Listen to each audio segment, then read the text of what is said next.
Well, despite the whole Sun Disc shenanigans, this episode was fun, and I'm genuinely glad that Death Battle's back.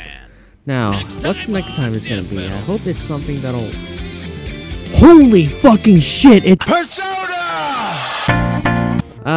Giorno versus Joker. The matchup that everyone can agree that it's a stomp, but nobody, and I mean absolutely nobody, can agree on who's doing the stomping.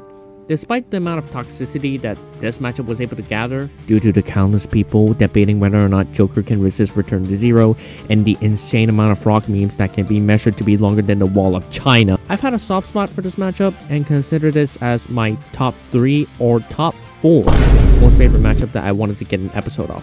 Heck, I even made a collab art with one of my best online homie and managed to get a shit ton of support from a lot of people. To that, I would like to give my most sincere gratitude. Enough promo aside though, I was not expecting that battle to tackle on Joker vs. Giorno this early, because of, well, but I digress. As a guy who finished Persona 5 Royal in like a few weeks and have started a second New Game Plus, I'm definitely interested as to how are they gonna approach this matchup. Oh, and do keep in mind that this is my first time writing a review for a Death Battle episode, so I'm most certainly new to this. If I manage to get something wrong about the episode, do let me know in the comment section below. But with all that out of the way, greetings to everyone. I'm Yasuka Albavas, and let's get into the review. Now, I'm just gonna say this, but I think they did a fantastic job making the video flow very well, despite that this episode was noticeably shorter than most Death Battle episodes. Now, I would like to note that Giorno vs. Joker was supposed to be the season premiere of season 11, but due to a certain David Zaslav, Rooster Teeth was shut down, and therefore the premiere got replaced by Omni-Man vs. Bardock after the Kickstarter was proved to be successful. I'm still just as glad that they didn't call up the episode even though the show was on hiatus at the time. The video starts off with our favorite Heart-Stealing Thieves analysis. I like that they tried to keep the analysis to be more focused on Joker's story and abilities with some season 1 like times of comedy, but in a good way. Like the mention of Mara, the throbbing king of desire, Boomstick saying that he's gonna date a goth emo doctor, and a teacher that has a maid part-time job, and so on. It proves that they know what they're doing with the source material that they're given and how much love they have with said source material. With all the funny stuff out of the way though, they do mention important information like how the Omnipotent Orb can rewrite reality, Joker having universal attack potency from the Big Bang Burger, and the Almighty attack which can bypass all defenses. Originally, I didn't know that the detail of how the Omnipotent Orb can bend those laws of reality comes from Persona Q2, and I'm genuinely glad that they're able to show scans like these when even Versus Battle Wiki is lazy to even show stuff like this. Just like with Omni-Man vs. Bardock, they're able to show new stuff like the exact speed calc for Lucifer's Morningstar, which is around 8 million times the speed of light. I feel like they could use a bit more time to discuss about Concentrate, Charge, Heat Riser, and Debilitate, but I digress. They also didn't really mention more about Tactica and Demiurge, which I guess is fair since they do the same thing what Yaldabaoth and Maruki do, reshaping reality. And they already brought a lot of stuff that I wasn't aware of, even though I play Persona 5 Royal for like 3 times already now. So that's good enough for me. And they mentioned the core theme of Persona 5 where no matter what happens, you can change society even if the odds are what the f? And they mentioned the core theme of Persona 5 where no matter what happens, you can change society even if the odds are stacked against you, which is very nice. Now for Giorno's analysis, I'm not even going to sugarcoat it. I think this is probably going to be the shortest section of the entire video. I still haven't watched JoJo, and I don't plan to at the moment. And I was mostly just curious as to how Return to Zero works and how Gold Experience Requiem works as a whole. So I think I'm mostly just gonna focus on those specifically, since I only know that Giorno is the son of Dio, and due to Dio taking over Jonathan's body, that makes Giorno a Brando and a JoJo. I've heard arguments of Damage Reflection being Giorno's best shot at securing the W, but since Joker has Arahabiki, aka the motherfucker who reflects physical, it doesn't really matter because the constant reflecting will probably just be nullified, making it completely pointless. I find the whole consciousness thing where it causes you to outpace your physical body to be a much useful argument than that, to say the least. But it still doesn't give Giorno the W, by the way. Also, they're totally not joking with the fact that they gave Giorno some very generous and crazy scaling for him. I mostly agree with the ability description that Requiem gets, but not with the part where King Crimson erases the universe for 10 seconds. Seriously, I've never even heard someone stated that King Crimson can do that aside from him being able to skip time. But they went even further beyond with them saying that Gold Experience Requiem can counter Made in Heaven, who can accelerate time across the fucking universe into infinity in a JoJo All-Star Battle game. I'm well aware that the games are probably not canon, but this is the most crazy scaling I have ever seen for a JoJo's Bizarre Adventure character. That being said, I quite like the analysis for both characters. Both have great banter, some very niche references, and of course great editing. The quality jumped quite a lot from Season 9 to Season 10 in general. Not to dig on Gerardo here, he's an amazing editor, and his final work is, I think, Deku vs. Asta, which is still really good, but damn it, when DJ Tiki took over as the editor, I really enjoyed the episodes a lot more now thanks to him. Props to you, my goat. Now, let's finally talk about the fight, and holy shit, this is an absolute eye candy, but it is actually interesting. But first and foremost, I would like to talk about the sprite first, since that's what makes this animation incredibly stunning for me.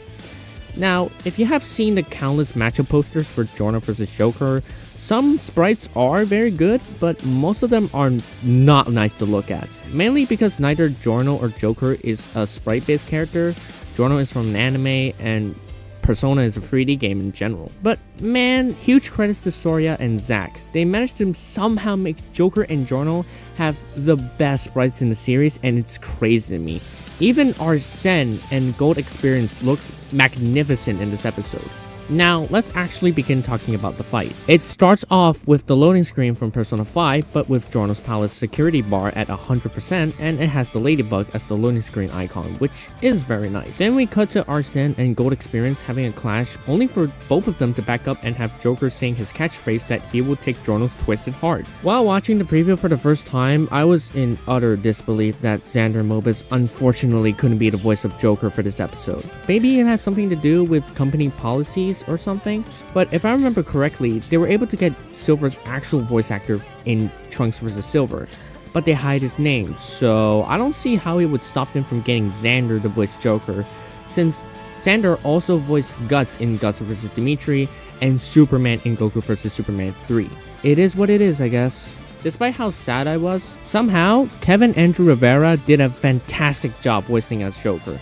I thought it was Xander for some scenes of the fight too, though after Guts vs. Dimitri, I can't help but to think no matter what character he voiced, he still sounds like Dimitri in the end. But anyway, after Joker's catchphrase, Arsene throws a cleave at Giorno, only for the calling card to be sliced and have Giorno talking about how his dream will not be taken by a phantom thief.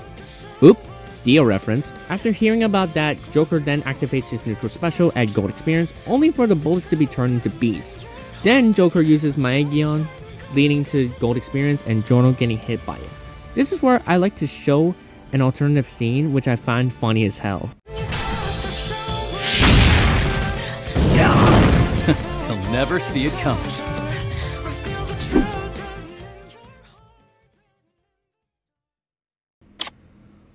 Yeah, pretty darn silly. After the obvious last surprise reference coming from Joker, Arsene's attack is then stopped by Gold Experience. Seizing the opportunity, Joker then grappling hook his way towards Giorno and aims his gun.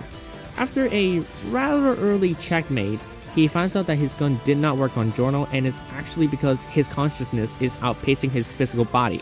After Arsene getting Moodot in the face, he returns to Joker's mask, which not only damaged Arsene, but also Joker in the process. Now, I'm not sure if the when a stand gets damaged, so does the user logic applies to Personas and Persona users as well, but I can see why they include this in the animations, since stands and Personas are fairly similar to each other. Anyways, we see that Giorno is actually giving Joker the golden backshots and is throwing hands with Gold Experience. After the beatdown, Joker then swings upwards to summon another Persona, Alice. Alice then uses Die For Me on Giorno, causing the palace to be filled with teddy bears with bombs strapped into them. After the teddy bears Akbar themselves, Gold Experience then proceeds to summon giant beanstalks, yes, beanstalks, not trees, around the palace in order to get rid of the bears. Now, I would like to say that visually, it doesn't look as special as the move Die For Me is shown in Persona 5. In here, it kinda just felt like a normal explosion move, but it's still nice to see Alice in here. After that, Joker then swings around only to be stopped by Gold Experience, who then proceeds to turn his grappling hook into a snake who is unaffected by Joker's bullet. Then Joker got damaged, not by the snake but by the bullets apparently. That also meant we got a color hue change, aka the homage to how the JoJo anime and probably manga looks in certain scenes. And we have the first hand-drawn scene with Giorno, and they did very well as usual with hand-drawn scenes. Then all bullets that got turned into bees go straight back to Joker's gun, causing it to malfunction a bit. In Giorno's analysis, they did say that the objects that are given life to Gold Experience does turn back into normal and return to where they came from. And in the animation, Gold Experience did give life to the bullets by turning them into bees earlier in the fight. Nice attention to detail, Death Battle. Then we have the appearance of Hiho himself and used Ice Age at the palace. But before the attack could even froze Giorno, he pulled out the Requiem arrow. A glow shines within it, and thus the appearance of Gold Experience Requiem, aka the cancer of the debatability of this matchup. I find it kind of funny that it took Jack Frost with Ice Age for Giorno to have him pull up Gold Experience Requiem. We got another hand-drawn scene referencing the first time when Gold Experience Requiem first appeared in the manga and anime. Again, I love the fact that both Joker and Giorno got an insane amount of references from the media in this video. It shows that Death Battle pays respect to these characters, and I definitely applaud them for that. Then we got to Joker trying to get to Giorno, but then here's an echo of him using Ice Age with Jack Frost earlier. It was then Joker and the viewer realizes that Gold Experience Requiem already caught Joker in his death trap, the death loop. This is Requiem. Giorno then has a shorter version of the 7-page Muda and completely destroying Joker, with it being a hand-drawn scene and the absurd amount of Muda kanji being shown everywhere. And the voice actor of Giorno, aka Karen Regan, sorry if I butchered the name by the way, totally does this scene justice. I've never heard of the dub of JoJo, so I couldn't say if he sounds like the original English voice actor for Giorno, but he totally killed this scene for me. After the last punch from Gold Experience Requiem and showing us a very funny profile picture material of Joker looking like a rat, losing a teeth in the process, it shows that Giorno dealt an infinite amount of damage to Joker, as seen with the heart icon being shattered and the infinity symbol being shown. After Joker drawing his final breath, it seems that it's all over for Joker. He's gonna die forever and ever, never being able to see his friends ever again. Joker is then transferred back to the interrogation room, reminding him of a scene where a certain ace detective who loves pancakes is about to shoot him in the head. But this time, there isn't a cognitive version of him that can take the shot. In this very moment, he has to experience it himself. Only then, Ren's teammates, aka the Phantom Thieves, were able to reach him thanks to the social link he had forged with them. Thanks to that, and the encouraging words that they were able to give to Ren, a blue butterfly flutters by, and Joker was able to regain his will and escape the infinite death loop, only for him to come back to the metaverse and cause out his ultimate persona. Holy crap, that stream is so cool! Satanael then makes his grand entrance, Joker telling Giorno that with the power of friendship, the social links he had forged, and with this gun of his, they can overpower anything that stands in their way. Joker and Satanael then pulls out their neutral special, saying a single word. Checkmate. With the trigger pulled, the simple shell is fired. Gold Experience Requiem then goes out and tries to punch the bullet fast enough so that the bullet will leave the metaverse. With the screen cracking, so did Gold Experience Requiem's arm. Gold Experience Requiem and Giorno proceeded to get obliterated by the bullet, with Giorno's head burns away in a blue flame. With the stand arrow caught by Joker's hand, he left the palace. From there, a Persona 5 victory screen appears, indicating that Joker won the fight. And thus ended the fight. I knew that this is only the second episode of season 2024, but I'm just gonna say this right now. This is the best fight in the entire season. I've said this before, but the amount of references that they were able to pull from both series shows that they love it, they respect it, and letting us know that they know what they're doing. The post-analysis is mostly about Joker vs. Requiem. It's like they know that Joker absolutely shitstomps all over Giorno if he's just fighting base Gold Experience. With how much generous scaling they gave Giorno in this episode to make it fair, I do agree that Gold Experience Requiem makes it so that your speed or resistance wouldn't matter, since you will get caught by his ability, And Joker has faced Maruki before, but he couldn't overpower Astaroth's ability to nullify you from using certain skills like magic and so on. They didn't remind everyone that although Gold Experience Requiem can reduce your willpower to 0, he can't do that to Joker since the social links can and will refill it back up. Also, they make it so that Gold Experience Requiem is essentially just an omnipotent orb, but in return, he has a major drawback: the Almighty skill. I'm so glad that they're able to acknowledge that Almighty skills can bypass any defense, including the Omnipotent Orb, which can again bend the laws of the universe. That means that the Almighty skill can even bypass rewriting reality. Then they also showed a sort of anti-feat for Giorno. In the game Eyes of Heaven, the world over heaven can negate return to 0 by overriding reality, just like the Omnipotent Orb. My reaction was just like Boomstick's, where I found it hilarious that Dio single-handedly destroyed his son's chance of winning in his own death battle. Oh, and I almost forgot to talk about the amazing track that is Requiem for a Thief by Thorough Media and Sardis? I don't know. Sorry if I butchered the names again. Names are kinda weird to pronounce in a way. I was struggling to even imagine how they're gonna top A Fool's Requiem by Brandon Yates or The Golden Fool by Tejiya respectively. I love those tracks both to death even when I'm writing the script, but Requiem for a Thief somehow managed to take the spot for my most favorite track for Joker vs. Giorno. I do hope that Thorwolf and Brandon will continue to cope with these step out tracks. You guys are on a roll. And that's my review for Giorno vs. Joker. Mostly a perfect episode in my eyes. It has the right amount of fan service, amazing analyses that are pretty balanced even with the return of cutaway gags, and arguably the best fight in recent Death Battle episodes for me. But the fact that this episode was somehow even less controversial than Omni-Man vs. Bardock is beyond me. We're so back with this. With this episode in mind, I'm pretty sure that a certain Persona vs. JoJo matchup, aka Kira vs. Adachi, will perform well if they handle it correctly. I would like to mention another Persona matchup, that is Makoto Yuki vs. Neku Sakuraba. Since I finished Reload, and I have intense hope of having Alex Lee to voice Makoto in the show, but knowing that they couldn't get Xander to voice Joker, they might not be able to, which sad.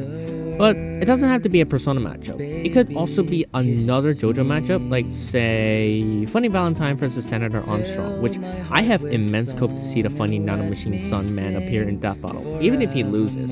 I would also like to see future Megaton matchups like say Demi Fiend vs. Spawn or John Constantine vs. Raido Kusunoa. Definitely would be a great time to bring a Shin Megami Tensei character in Death Battle, since Shin Megami Tensei as a whole is even more broken than Persona. And it would definitely shock the Megaton community, letting them know how broken their verse actually is.